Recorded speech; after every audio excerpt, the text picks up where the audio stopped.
ఖమ్మం వ్యవసాయ మార్కెట్లో మిర్చికి గిట్టుబాటు ధర లేకపోవడంతో రైతులు దోపిడీకి గురవుతున్నారని రైతు సంఘం నాయకులు ఆగ్రహం వ్యక్తం చేస్తున్నారు.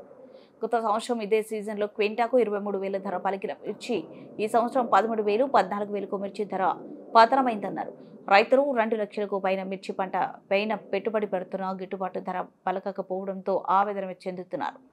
ఇప్పటికైనా వ్యవసాయ శాఖ మంత్రి తుమ్మల నాగేశ్వరరావు తక్షణమే స్పందించి మార్కెట్తో మిర్చి కొనుగోలు చేసే విధంగా కృషి చేసి ఖమ్మం కేంద్రంగా మిర్చి బోర్డు ఏర్పాటు చేయాలని అంటున్న ఖమ్మం సిపిఎం రైతు సంఘం నాయకులు రమేష్ ఒక ప్రకటనలో తెలిపారు.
మిర్చి దోపిడీ అరికట్టండి. మిర్చి దోపిడీ మిర్చి రేటు విషయంలో రైతులు జరిగే అన్యాయాన్ని మిర్చి రేటు విషయంలో రైతులు జరిగే అన్యాయాన్ని మిర్చి రేటు విషయంలో రైతులు జరిగే అన్యాయాన్ని మిర్చి రేటు విషయంలో రైతులు జరిగే అన్యాయాన్ని చెల్లించాలి. మిర్చికి కింటాకు 25,000 రూపాయల రేటుని చెల్లించాలి. మిర్చికి కింటాకు 25,000 రూపాయల రేటుని చెల్లించాలి. మిర్చికి కింటాకు 25,000 రూపాయల రేటుని చెల్లించాలి. మిర్చికి కింటాకు 25,000 రూపాయల రేటుని వర్ధిల్లాలి రైతుల ఐక్యత, వర్ధిల్లాలి రైతుల ఐక్యత, వర్ధిల్లాలి రైతుల ఐక్యత, వర్ధిల్లాలి రైతుల ఐక్యత.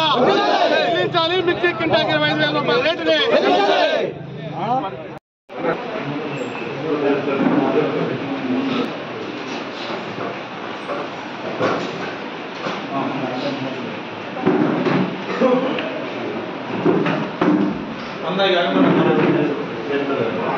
ముందు వాటర్ బాటిల్